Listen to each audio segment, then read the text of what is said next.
On June 14, Nigeria officially floated its Naira currency.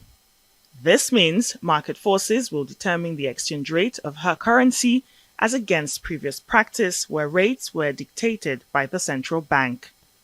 Naira is now released, is no longer pegged by the federal government, is now released to let it trade based on the forces of the market, which is the demand and supply.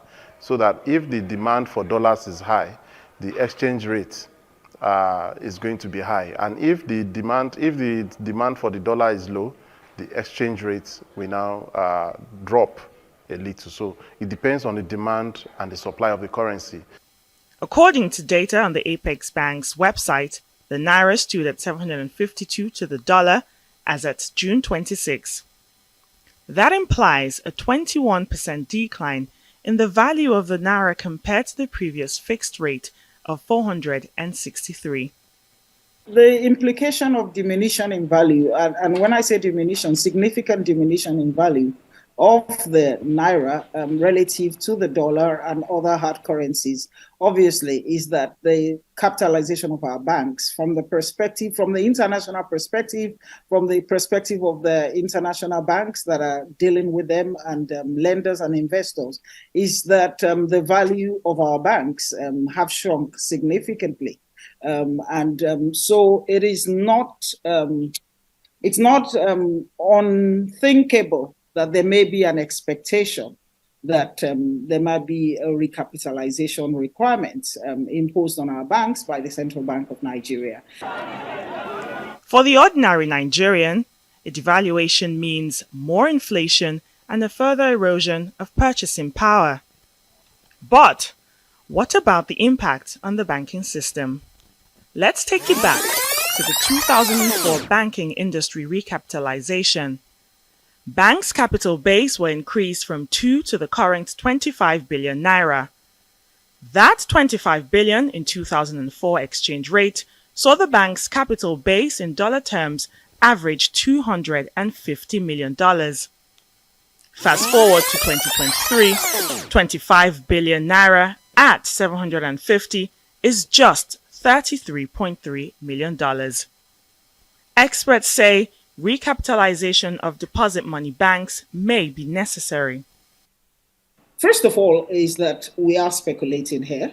Yes. The central bank, the new leadership of the central bank is yet to be announced, but we expect that announcement will take place maybe sometime around August. With that announcement, we will have clearer policy direction for the central bank. And yes, there is the possibility of a recapitalization direction now, or directive. Now, if that were to come into play, it will now be both a question of ability and a question of choice for the existing banks. So the capital requirements will be set. Now, depending on what the new capital requirement to be set is, we will then know who will qualify already. It's not all gloom for the banking industry. If the Apex Bank decides that recapitalization takes place, what are the specific gains from recapitalization for the banks? Obviously, access to more capital. These banks will be perceived as stronger entities in dollar terms, and these banks hopefully also will, gain higher rankings and ratings, both locally and internationally. So potentially, every time a financial institution is given an opportunity to increase its capital, it's obviously an opportunity to strengthen its standing. While there's uncertainty surrounding the direction of the central bank, international investors and Nigerians keenly wait for new policy directions and how they will impact the economy. I will expect a very inclusive approach by the central bank. The other thing I will say is that in setting these capital requirements, you actually have to look at the fact that relative to other markets across Africa, right now, the capital requirements for our banks is still, higher than most other major markets except Ghana.